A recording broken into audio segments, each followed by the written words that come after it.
इस प्रकार जादूगरनी ने रानी को पत्थर बना दिया। बारिश, आंधी सबको पार करते हुए आखिरकार भानु जादुई फूल लेकर आता है। चलते चलते वो एक नदी में गिर जाता है। हे ईश्वर, एक तो मैं फल खाकर अंधा हो गया, ऊपर से नदी में गिर गया।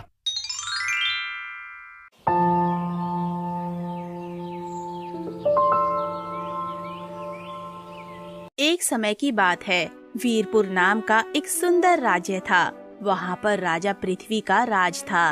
राजा पृथ्वी की एक सुंदर बेटी थी। उसका नाम राजकुमारी नंदिनी था। राजा नंदिनी से बहुत प्रेम करते थे।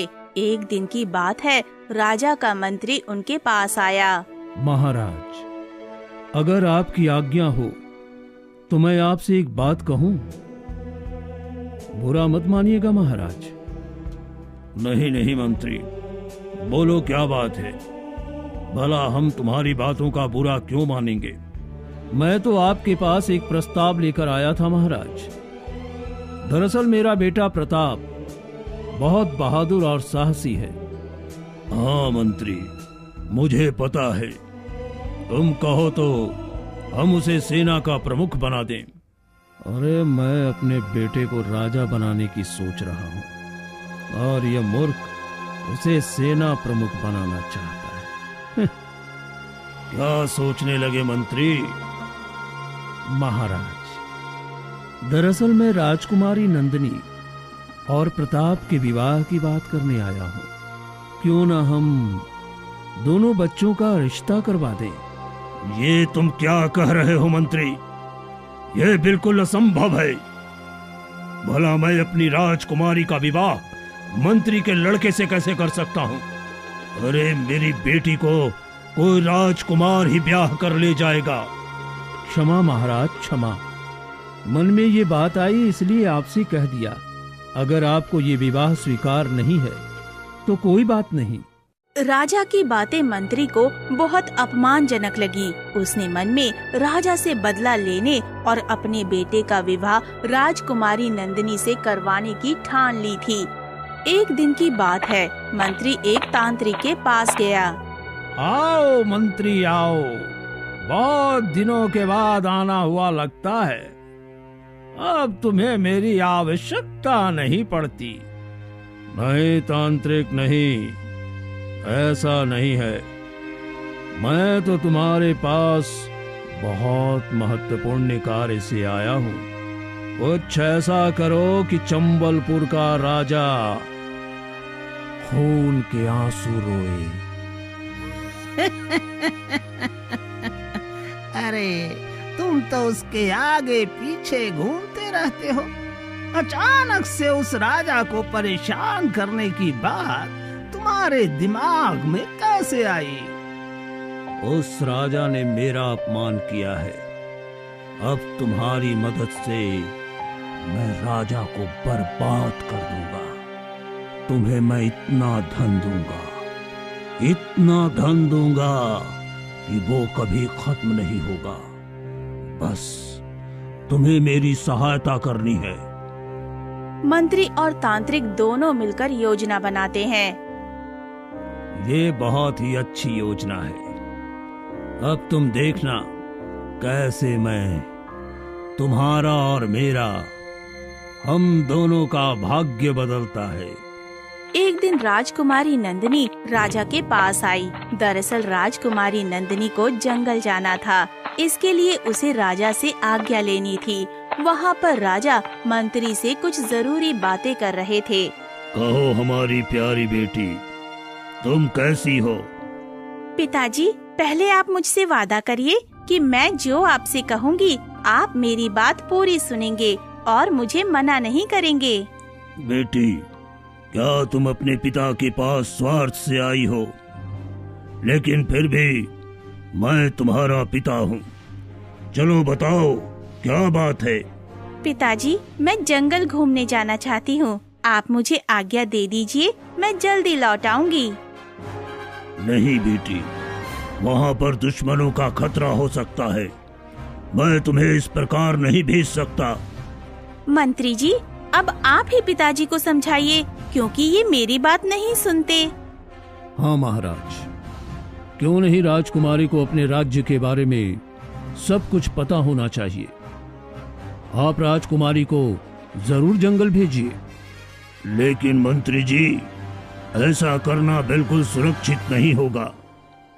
लेकिन हाँ, अगर आप राजकुमारी की सुरक्षा में साथ जाते हैं तो मैं इन्हें आज्ञा जरूर दूंगा। मंत्री मन ही मन सोचता है कि यही सही समय है, अब उसकी सारी योजना सफल होगी। ठीक है महाराज, अगर आप कहते हैं तो मैं राजकुमारी को जंगल लेकर जरूर जाऊंगा। इस प्रकार राजकुमारी मंत्री और कुछ दूसरी दासियों के साथ जंगल घूमने के लिए निकल पड़ी। उधर जंगल में तांत्रिक पेड़ के पास बैठकर पेड़ पर जादू कर रहा था। अब इस पेड़ का फल जो भी खाएगा वो अंधा हो जाएगा। तांत्रिक वहाँ से चला जाता है। उधर मंत्री राजकुमारी को उसी जगह पर लेकर आता है जहाँ पर पेड़ को जादुई बना दिया गया था। देखिए न राजकुमारी जी, कितने मीठे फल हैं। आपको भूख लगी होगी, मैं आपके लिए मीठे फल तोड़ कर देता हूँ। नहीं नहीं मंत्री जी, हमें भूख नहीं लगी है, लेकिन अगर आपको भूख लगी है तो आप जरूर ये फल खा सकते हैं। राजकुमारी जी, अगर आप भूखी रहीं तो महाराज मुझसे नाराज हो जाएंगे। अब फल तो आपको खाना ही पड़ेगा। इस प्रकार मंत्री जादुई पेड़ से फल तोड़ता है और उसे राजकुमारी को दे देता है। राजकुमारी वो फल खा लेती है। मुझे कुछ दिखाई क्यों नहीं दे रहा मंत्री जी? मंत्री जी, ये क्या हो गया? मेरी आंखों की रोशनी इस फल को खाते ही चली गई। राजकुमारी घबराकर चिल्लाने लगी। मंत्री भी परेशान होने का नाटक करने लगा। राजकुमारी जी, राजकुमारी जी, आपको क्या हो गया? क्षमा राजकुमारी जी, क्षमा। मुझे नहीं पता था यहाँ इस प्रकार का कोई फल है। मुझे अपने महल लेकर चलो, मुझे अपने पिताजी के पास जाना है। मंत्री जल्दी से राजकुमारी को महल लेकर आता है। राजा राजकुमारी की हालत देखकर बहुत दुखी होते हैं। मेरे प्राणों से प्रिय बेटी को इतना कष्ट क्यों मिल रहा है? बताओ मंत्री, ये सब कैसे हुआ? मुझे नहीं पता महाराज, पता नहीं राजकुमारी की ये हालत कैसी हो गई। मैं तो बस उन्हें फल खाने को दिया था। राजा बहुत दुखी होते हैं। वो दूर दूर से वैद्य हकीमों को बुलाते हैं और राजकुमारी को ठीक करने का प्रयास करते हैं। बताइए वैद्य जी, क्या हमारी बेटी ठीक हो जाएगी? उसकी आंखों की रोशनी वापस आएगी? क्षमा कीजिए महाराज, अब ये संभव नहीं है। राजकुमारी अब जीवन भर अंधी रहेंगी। इस प्रकार राजा का प्रयास जारी रहता है। एक दिन की बात है, महल के दरवाजे पर एक भिखारी आता है। भिक्षा दे दो, भिक्षा दे दो, भूखे को भोजन करा दो, पुण्य मिलेगा, आपको पुण्य मिलेगा। अरे भिखारी, कहीं और जाकर भिक्षा मांगो। महल के दरवाजे पर खड़े होकर इस प्रकार शोर मचाते हो, शर्म नहीं आती? अरे अरे, शोर तो राजकुमारी के जीवन में है। चारों ओर घना अंधेरा छा चुका है। ये अंधेरा तभी दूर होगा जब... क्या कहते हो? तुम्हें इतना सब कुछ कैसे पता? जल्दी चलो, हम तुम्हें राजा के पास लेकर चलते हैं। सैनिक उस भिखारी को राजा के पास लेकर जाता है और राजा को सारी बातें बताता है। महाराज, ये भिखारी बहुत जानकार लगता है। मानो इसके पास राजकुमारी को ठीक करने का कोई उपाय हो। क्या सचमुच में आप मुझे कोई उपाय बता सकते हैं जिससे हमारी बेटी बिल्कुल ठीक हो जाए? आपकी जो भी जरूरत होगी हम उसे पूरा करेंगे। मुझे आपसे कुछ नहीं चाहिए महाराज। मैं तो आपको बताने आया था कि राजकुमारी को अगर आंसुओं की नदी का पानी पिला दिया जाए तो वो बिल्कुल ठीक हो जाएंगी। इतना कहकर वो भिखारी वहाँ से गायब हो गया। उसके अचानक गायब होने से राजा आश्चर्यचकित हो गए। ये कौन था जिसके पास इतनी जानकारी थी? ये कोई साधारण भिखारी नहीं था। तभी मंत्री वहाँ पर आ जाता है। मंत्री एक बार फिर राजकुमारी और अपने बेटे के विवाह का प्रस्ताव रखता है।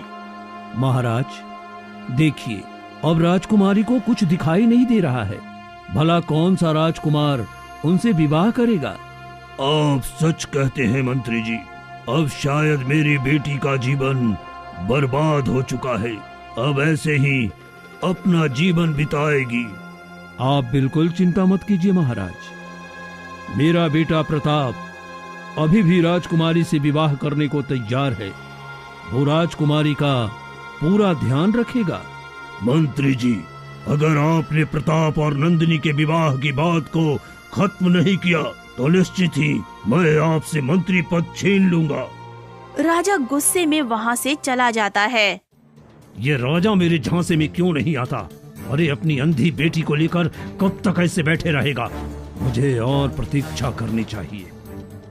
सैनिकों, नगर में मुनादी करवा दो कि जो कोई भी राजकुमारी को ठीक करने के लिए आंसुओं की नदी का पानी लेकर आएगा, हम उससे अपनी बेटी का विवाह कर देंगे। मंत्री को ये सुनकर बहुत गुस्सा आता है। वो सोचता है कि राजा इस प्रकार का निर्णय कैसे ले सकता है। आखिरकार मंत्री अपने बेटे प्रताप को राजा के पास भेजता है। प्रणाम महाराज, मैं मंत्री का बेटा प्रताप हूँ। आओ आओ बेटा, कहो क्या बात है? तुम मुझसे मिलने क्यों आए हो? महाराज, मैंने सुना है आपने राजकुमारी को ठीक होने के लिए मुनादी करवाई है। मैं यहाँ किसी लालच में नहीं आया हूँ। मुझे राजकुमारी के स्वास्थ्य की चिंता है। इस कारण मैं आंसुओं की नदी का पानी राजकुमारी के लिए ला कर रहूंगा। हमें सुनकर खुशी हुई कि तुम्हें राजकुमारी की इतनी चिंता है। अगर तुम सफल हुए तो निश्चित ही हम तुम्हारा विवाह राजकुमारी से कर देंगे। प्रताप राजा से आज्ञा लेकर आंसुओं की नदी का पानी लेने चला जाता है। ये पिताजी ने मुझे किस समस्या में डाल दिया है? भला मैं राजा को मैं जादुई नदी का पानी कैसे ला कर दूंगा? उधर मंत्री तांत्रिक के पास जाता है और राजकुमारी के ठीक होने का उपाय पूछता है। अरे तांत्रिक, जिस प्रकार तुमने राजकुमारी को अंधा बनाया है, उसी प्रकार उसे ठीक करने का उपाय भी तो होगा।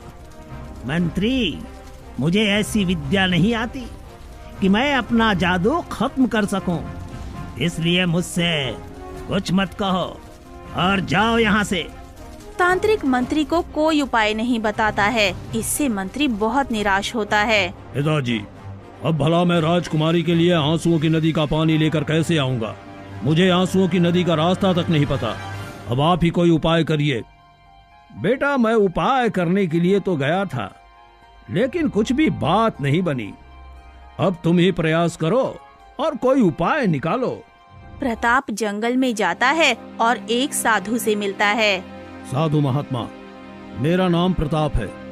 मैं राजकुमारी के लिए आंसुओं की नदी का पानी ढूंढ रहा हूँ। कृपया मेरी सहायता कीजिए।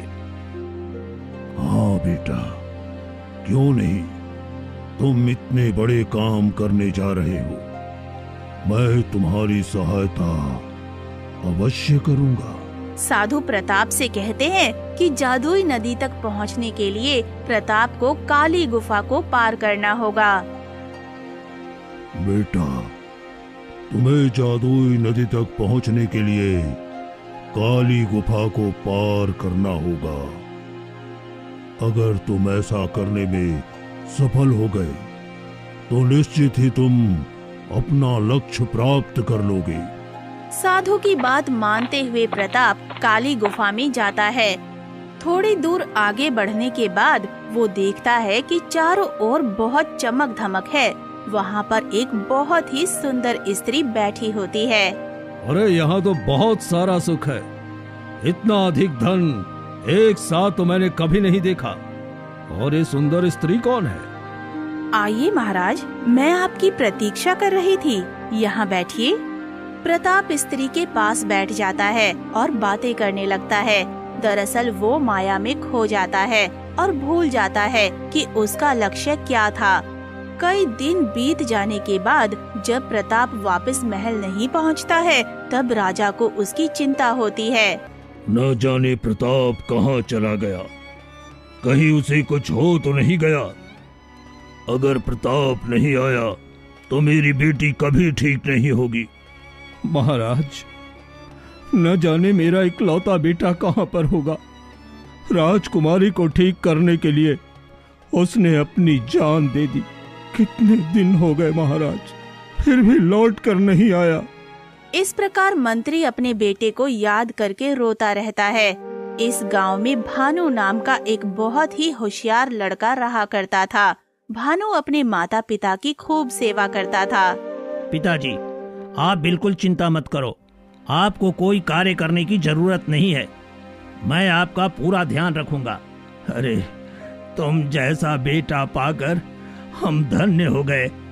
एक दिन भानु राजा के संदेश के बारे में सुनता है। भानु सोचता है कि अगर वो राजकुमारी के लिए आंसुओं की नदी का पानी लेकर आए तो निश्चित ही राजा उसे बहुत सारा धन देंगे। अगर मैं आंसुओं की नदी का पानी लेकर आने में सफल हो गया तो राजा मुझे बहुत सारा धन देंगे, जिससे मेरा और मेरे माता पिता का भविष्य सुरक्षित हो जाएगा। इस प्रकार भानु राजा के पास जाता है। वो राजा से अपनी बात कहता है। महाराज, मैं राजकुमारी को ठीक करने के लिए आंसुओं की नदी तक जरूर जाऊंगा और वहां से जल लेकर आऊंगा ताकि राजकुमारी ठीक हो जाए। तुमसे पहले मंत्री का बेटा प्रताप ये कार्य करने के लिए जा चुका है और वो अब तक लौट कर नहीं आया। इस कारण मैं तुम्हें आज्ञा नहीं दे सकता। महाराज, मुझ पर विश्वास कीजिए, मैं ये कार्य करके ही लौटूंगा। भानु आंसुओं की नदी का पानी लेने के लिए जंगल की ओर जाता है। वो देखता है कि एक साधु महात्मा बैठकर तपस्या कर रहे हैं। शायद ये साधु महात्मा मेरी सहायता कर सकते हैं। मुझे उनसे आंसुओं की नदी का रास्ता पूछना चाहिए। इतना सोचकर भानु साधु महात्मा के पास जाता है। साधु महात्मा उसे देखकर अपनी आंखें खोलते हैं। कहो बेटा, तुम्हें मुझसे क्या काम है? तुम मेरे पास क्यों आए हो? साधु महात्मा, मैं आंसुओं की नदी का रास्ता पूछने आया हूँ। कृपया मेरी मदद कीजिए। बेटा, आंसुओं की नदी का रास्ता बहुत कठिन है। वहाँ से लौट कर आना सबके बस की बात नहीं है।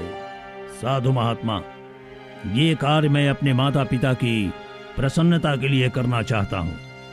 ये तो बहुत अच्छी बात है बेटा। अगर तुम्हें आंसुओं की नदी तक पहुँचना है तो इसके लिए तुम्हें काली गुफा का रास्ता पार करना होगा। साधु से रास्ता पूछकर भानु काली गुफा की ओर निकल जाता है। काली गुफा में बहुत दूर तक जाता है। अरे, इस गुफा में रहकर तो बहुत मजा आ रहा है। तुम जैसी मोहनी मेरे पास है। अब और मुझे क्या चाहिए? हम पूरा जीवन यहीं पर बिताएंगे।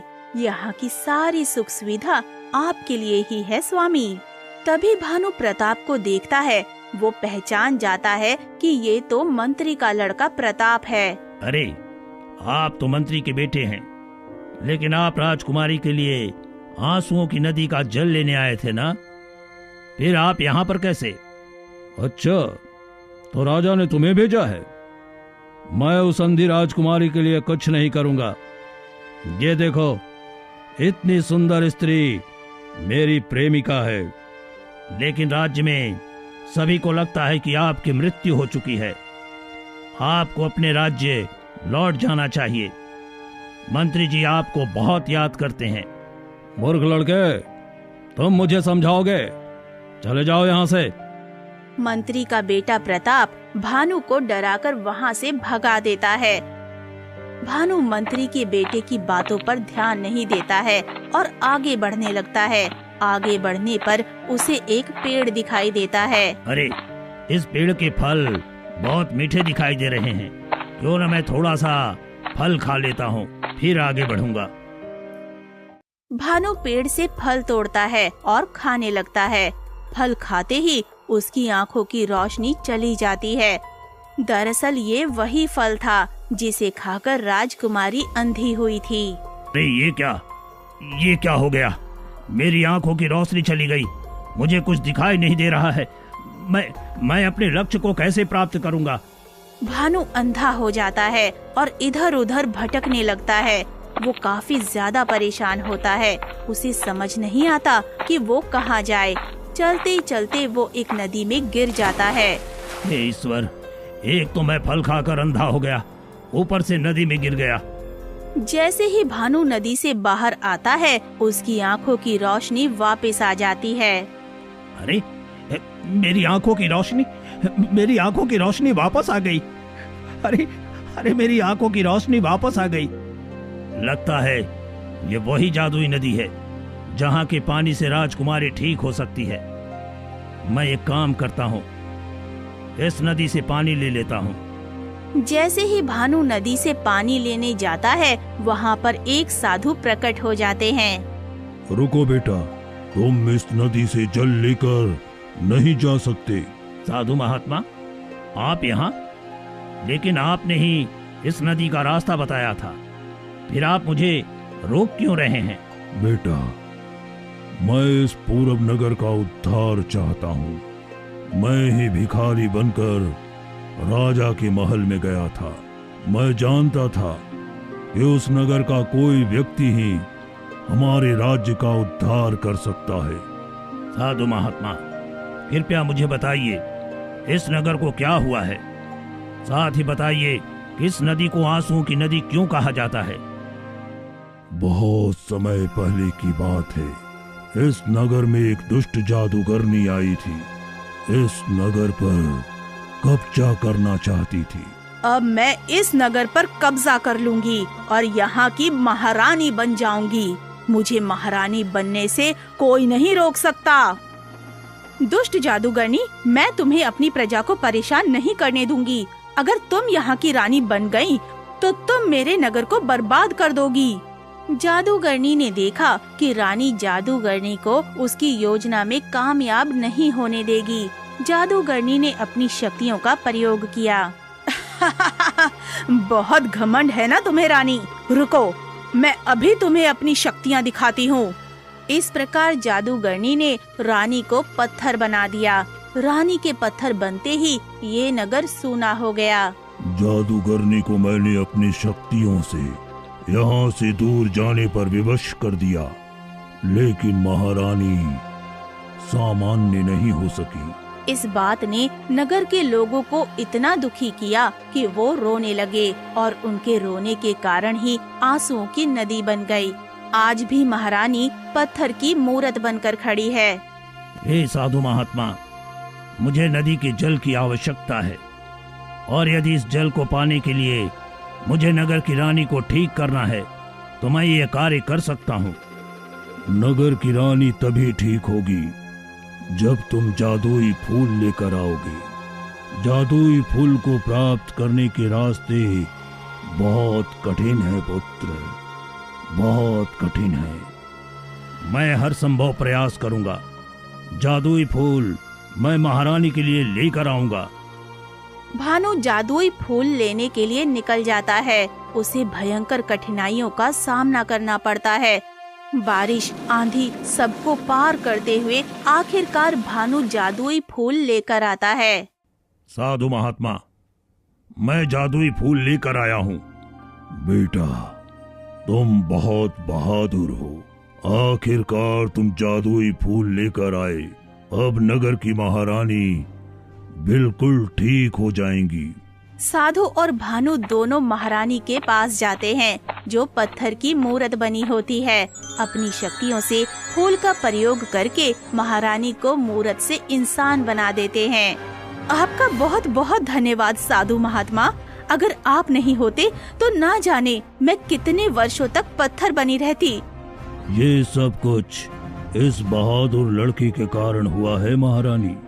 ये यहाँ पर आंसुओं की नदी का पानी लेने आया था। अवश्य, तुम बहुत बहादुर हो। तुम आंसुओं की नदी का जल लेकर जाओ। भानु आंसुओं की नदी का पानी ले लेता है और नगर वापस चला जाता है। वो महल पहुंचता है और राजा को पानी दे देता है। महाराज, ये आंसुओं की नदी का पानी है। इसे राजकुमारी को पिला दीजिए। राजकुमारी बिल्कुल स्वस्थ हो जाएंगी। राजा ऐसा ही करता है। राजकुमारी जल पीने के बाद बिल्कुल स्वस्थ हो जाती है। महाराज, मत भूलिए राजकुमारी को ठीक करने के लिए मेरे बेटे प्रताप को अपनी जान देनी पड़ी थी। मेरा बेटा, मेरा बेटा। आपका बेटा बिल्कुल स्वस्थ है मंत्री जी। वो तो महलों के सुख भोग रहा है। उसके पास किसी बात की कमी नहीं है। क्या प्रताप जीवित है? तो फिर वो लौट कर क्यों नहीं आया? क्षमा महाराज, प्रताप अपने लालच में फंस गया है। वो राजकुमारी के लिए खतरा मोल लेने को तैयार नहीं था और इसी डर से वो महल वापस नहीं आया। तुम झूठ बोलते हो। मैं ये नहीं मान सकता। आपको मानना पड़ेगा मंत्री जी। आपका बेटा हम सबको धोखा दे रहा है। भानु, तुमने मेरी राजकुमारी को बिल्कुल स्वस्थ कर दिया। मैं तुम्हारा विवाह राजकुमारी के साथ करूंगा। बोल बेटी, क्या तुम भानु से विवाह करोगी? जी पिताजी। इस प्रकार भानु के माता पिता महल आते हैं और सबके सामने भानु और राजकुमारी का विवाह हो जाता है। दोनों हंसी खुशी रहने लगते हैं। तो दोस्तों, कैसी लगी आपको ये कहानी? हमें कमेंट बॉक्स में जरूर बताएं और ऐसी मजेदार कहानियाँ देखने के लिए हमारे चैनल को सब्सक्राइब करें।